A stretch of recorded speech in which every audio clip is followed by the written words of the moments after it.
अवंतिका ने मेरी ओर देखा और कहने लगी, बाहर तेज बारिश है, आप भीग जाएंगे।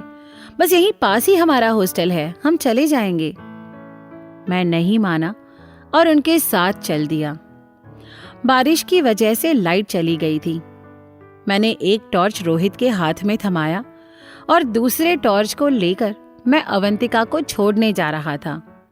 मैंने रास्ते में अवंतिका से कहा, माफ कीजिएगा, आज ये दोनों मुझे आने नहीं दे रहे थे, इसलिए आने में देर हो गई। आपको थोड़ा अजीब लगा होगा उनके साथ। अवंतिका ने मुझसे कहा, वे दोनों जानना चाहते थे कि इतने दिनों से आप रोज कहाँ चले जाते हैं, इसलिए आज आपको पकड़ लिया उन्होंने।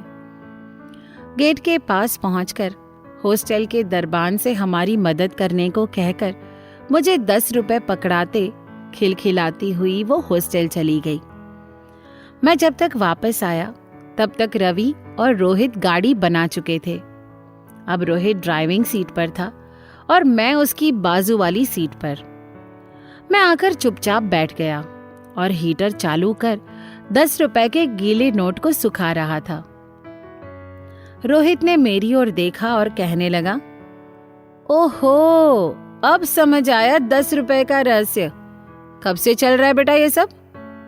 रवि ने कहा, वो सब छोड़ो, ये बताओ भाई पार्टी कहाँ दे रहे हो? मैंने दोनों की ओर देखते हुए कहा, जैसा तुम लोग सोच रहे हो ऐसा कुछ भी नहीं है। रवि ने कहा, अच्छा ऐसा कुछ नहीं है तो ये बता, उसे बस स्टॉप पर देखकर रोहित हैरान था, तू नहीं? रोहित ने जब उससे बैठने को कहा तो वो नहीं आई, पर तेरे हाथ दिखाने पर आ गई और आते ही ऐसे बैठी जैसे तेरी गाड़ी में पहले भी कई बार बैठी हो। दोनों मुझे घूर रहे थे तो मैंने कहा, 2 महीने पहले मुझे अचानक बस स्टॉप पर दिखी। कुछ लड़के उसे परेशान कर रहे थे तो मैंने उसे गाड़ी में बैठने को कहा और हॉस्टल छोड़ दिया। मैंने सोचा भावना की सहेली है और इतनी देर गए दूर वापस हॉस्टल जाएगी तो मैं उसे रोज शाम को छोड़ देता हूँ। जाते समय मुझे रोज 10 रुपए दे देती है। रवि ने मुझसे कहा, 10 रुपए? पर क्यों? तुझे शर्म नहीं आती लड़की से पैसे लेने में? मैं उन्हें बताने लगा। मेरे मना करने पर उसने ये कहा कि मेरा अपमान करने के लिए नहीं, अपने आत्मसम्मान के लिए दे रही है। रोहित ने कहा, बाप रे, इतना स्वाभिमान? मैंने मुस्कुराते हुए उन दोनों से कहा, उनके पास पैसा भरे ना हो पर स्वाभिमान बहुत है और मैं उनके स्वाभिमान को चोट नहीं पहुंचाना चाहता, इसलिए मुस्कुराते हुए ले लेता हूं। मैं एक बार फिर हीटर में 10 रुपए के नोट को सुखाने लगा। रवि ने रोहित से कहा, अब तो पार्टी बनती है बॉस। मैंने कहा, कैसी पार्टी? रवि कहने लगा, साले शक्ल देख अपनी, साफ साफ लिखा है कि कितना पसंद करता है तू उसे। मैंने रवि को टालने के लिए कहा, ऐसा कुछ नहीं है। रवि हंसते हुए कहने लगा, अच्छा तो बेटा ये बता, भावना की तो बहुत सारी सहेलियां हैं, तू कितनों को छोड़ने जाता है? मैं चुप था तो रोहित बोला, साले हमसे छुपाएगा तू? बचपन से तेरी रग रग से वाकिफ हैं हम दोनों। रोहित ने अवंतिका के हॉस्टल के आगे दूर ढाबे में गाड़ी खड़ी कर दी और भावना को फोन कर कहने लगा, हम लोगों को आने में देर हो जाएगी, तो संभाल लेना। ढाबे में दोनों ने मुझे घेर लिया। बेटा बियर तो तुम्हें आज पिलानी ही पड़ेगी। थोड़ी देर में बियर आ गई। रवि मुझसे कहने लगा, और कुछ बताओ उसके बारे में। मैंने उससे कहा, क्या बताऊं? उसके पापा नहीं हैं, माँ हैं बस, स्कूल में पढ़ाती हैं। उन पर इसके खर्चे का ज्यादा बोझ ना पड़े इसलिए वो ट्यूशन पढ़ाती है। यहाँ उसे स्कॉलरशिप में एडमिशन मिला हुआ है। रोहित ने मुझसे कहा, बस 2 महीने में इतनी ही बात कर पाए तुम उससे? मैंने कहा, इतनी भी कैसे कर ली ये मैं ही जानता हूं। उनसे कुछ कहने से पहले बहुत हिम्मत बटोरनी पड़ती है। रोहित हंसते हुए बोला, चलो कोई तो है जिसके सामने तुम चुप रहते हो। तभी वहां कई सारे लड़के बाइक पर आ गए। एक लड़के के बाकी सब चमचे लग रहे थे। सब ऐसे पी रहे थे कि हमें शर्मिंदगी महसूस हो रही थी। हमने खाने का ऑर्डर दिया ही था कि तभी उन लड़कों में से एक ने कहा, यार तेरी अवंतिका के क्या हाल हैं? अवंतिका नाम सुनते ही मेरे कान खड़े हो गए। मैंने उन लड़कों की ओर देखा। वो अपने दोस्तों से कह रहा था, पता नहीं साली अपने आप को क्या समझती है, जब भी कुछ कहो तो डांट देती है। तभी दूसरे ने कहा, और भाई डांटती भी तो प्यार से ही है। हम आपसे कह रहे हैं ना रंजीत, अब जाइए यहां से, हमें आपसे कोई बात नहीं करनी। अवंतिका की नकल उतार रहे थे वे सब। उस लड़के ने कहा, भाई जब हमें डांटती है तो लगता है कि डांट ही खाते रहें। बाकी के लड़कों ने कहा, 1.5 साल में आज तक भाई तुम उससे बात नहीं कर पाए, वो तुम्हें देखते ही अपना रास्ता बदल लेती है। हम तीनों उन लड़कों को देख रहे थे। तभी वो लड़का कहने लगा, इस बार ऐसा कुछ नहीं होगा, मैंने उसकी पूरी कुंडली निकलवा ली है। एक माँ है बस, उसकी मानती है तो ठीक, नहीं तो उठा ले जाऊंगा उसे। तब तो उसकी माँ को भी मानना पड़ेगा मुझसे रिश्ते के लिए। मेरा खून खौल गया ये बात सुनकर। मैं उठकर जैसे ही उन लोगों की ओर जाने लगा तो रवि ने रोक लिया ये कहकर, जाने दे भाई, अवंतिका को बदनाम करेंगे कॉलेज जाकर ये लोग। मैं वहीं बैठ गया और गुस्से में पता नहीं कितनी सारी बियर की कैन खाली कर दी मैंने। किसी तरह मुझे घर लाया गया। जब सारे पद सोने चले गए तो धीरे से हमारी लाडली ने दरवाजा खोला। रात मैं रोहित के कमरे में ही सो गया। अगली सुबह जब मैं उठा तो मुझे बहुत गुस्सा आ रहा था। मुझे गुस्से में देख रोहित को अंदाजा हो गया था। उसने रवि को भी शाम को हमारे साथ रहने के लिए मना लिया। जैसे तैसे मैंने पढ़ाया। मैं जब जाने लगा तो दोनों भी मेरे साथ चल दिए। मैंने कुछ नहीं कहा। हम तीनों बस स्टॉप के लिए चल दिए। अवंतिका को देखकर मैंने गाड़ी का हॉर्न बजाया। गाड़ी में उसने जब रवि और रोहित को देखा तो उनको हाय बोलकर बैठ गई। मैंने गाड़ी झील की ओर मोड़ दी। रोहित ने मुझसे पूछा भी कि कहाँ जा रहे हो। मैंने रोहित से कहा, मुझे कुछ बात करनी है अवंतिका से। अवंतिका ने हैरानी से मेरी ओर देखा और बोली, कहिए क्या कहना है आपको? मैंने गुस्से से उससे कहा, आपको कॉलेज में कोई लड़का परेशान करता है क्या? अवंतिका ने बिना मेरी ओर देखे कहा, नहीं तो। मैंने जब ऊंची आवाज में पूछा तो सकपका गई डर के मारे। उनकी आंखों में आंसू आ गए थे। रवि ने मुझे डांटते हुए कहा, ऐसे बात की जाती है? उसने अवंतिका को चुप कराते हुए कहा, कल तुम्हारे कॉलेज के पास वाले ढाबे में कुछ लड़के तुम्हारे बारे में बहुत गलत बात कर रहे थे अवंतिका।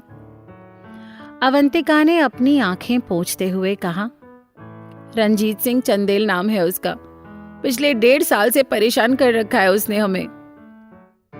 मैंने उससे कहा, तो आपने पहले क्यों नहीं बताया, मैं देख लेता ना। अवंतिका ने मेरी ओर देखकर कहा, आप क्यों देख लेते, वैसे भी हमने बहुत डांटा है उसे कॉलेज में, अब परेशान नहीं करेगा हमें।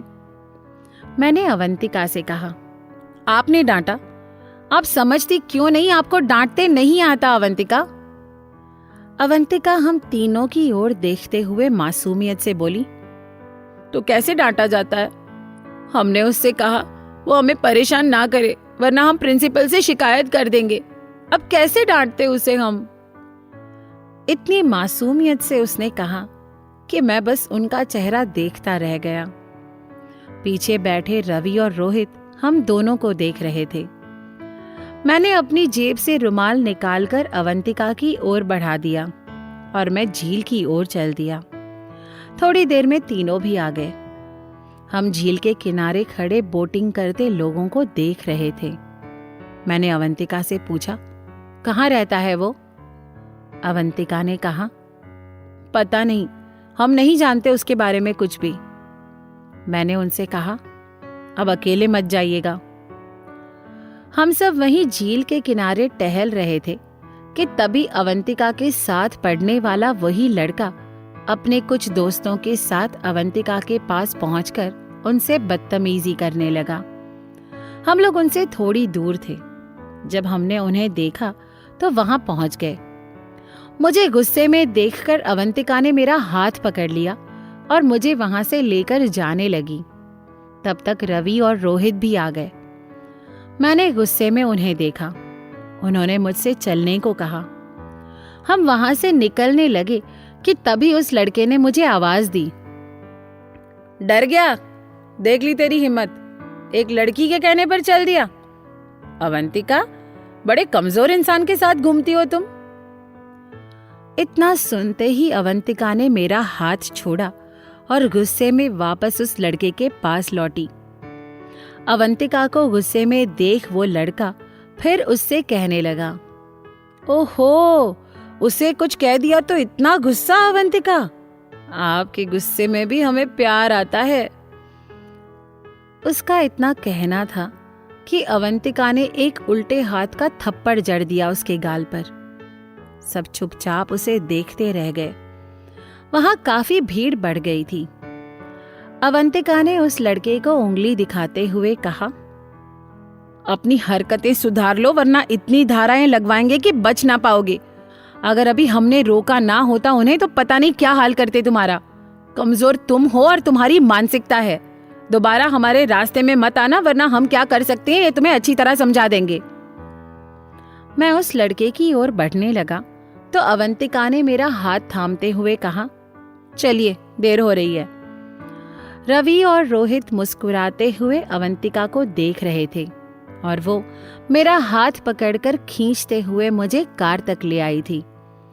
मैंने गुस्से में कार स्टार्ट की और हम वहां से निकल गए। मैंने गुस्से से उनकी ओर देखा ही था कि वो जोर जोर से हंसने लगी। उन्हें हंसता देख रवि और रोहित भी हंस पड़े। हंसते हुए उन्होंने मुझसे कहा, आज तक हमने एक मच्छर नहीं मारा और उसे एक थप्पड़ जड़ दिया। हमें तो यकीन ही नहीं हो रहा कि हमने उसे मारा। आज पहली बार मैंने उन्हें खुलकर हंसते और हंसते समय उनके गालों पर पड़ने वाले गड्ढों को देखा था। मैं कुछ पल के लिए उन्हें देखता रह गया था। रवि और रोहित कभी खिलखिलाती हुई अवंतिका को तो कभी उन्हें देखने में मग्न मुझे देख रहे थे। अवंतिका के हॉस्टल के पास पहुंचते ही मैंने कहा, अब अकेली कहीं नहीं जाएंगी आप। जहां भी जाना हो मुझे बता दीजिएगा, मैं चलूंगा आपके साथ। अवंतिका ने हैरानी से मेरी ओर देखा और बोली, हम कैसे बताएंगे आपको? मैंने उनसे कहा, आप मुझे कॉल कर सकती हैं। अवंतिका ने कहा, हमारे पास मोबाइल नहीं है। अब कि हम तीनों ने एक साथ कहा, क्या मोबाइल नहीं रखती? अवंतिका ने कहा, हाँ, हमें जरूरत नहीं पड़ती मोबाइल की। एक माँ साहेबी हैं जिनका फोन आता है हमें, तो वो हमें हॉस्टल के डब्बे पर फोन लगा लेती हैं। और कोई है नहीं जो हमें कॉल करे। वैसे भी ये मोबाइल रखना हमें फिजूल खर्ची लगता है। मैंने अपना सिर पकड़ लिया। रोहित अवंतिका से कहने लगा, अगर किसी को तुम्हें कॉल करना हो तो? अवंतिका ने मुस्कुराते हुए रोहित को देखा और बोली, क्यों, कोई भावना की हर सहेली को कॉल करता है? मुस्कुराते हुए मुझे 10 का नोट पकड़ाते हुए वो चली गई। उनके जाने के बाद रोहित ने कहा, तुमने हॉस्टल का नंबर क्यों नहीं लिया? मैंने कहा, रहने दे बे, गलत ना समझे कहीं, जाने दे। रवि ने कहा, मोबाइल नहीं है उसके पास, मतलब कोई बॉयफ्रेंड नहीं है उसका। मैंने कहा, वो तो मैं भी जानता हूं। हम तीनों घर लौट आए।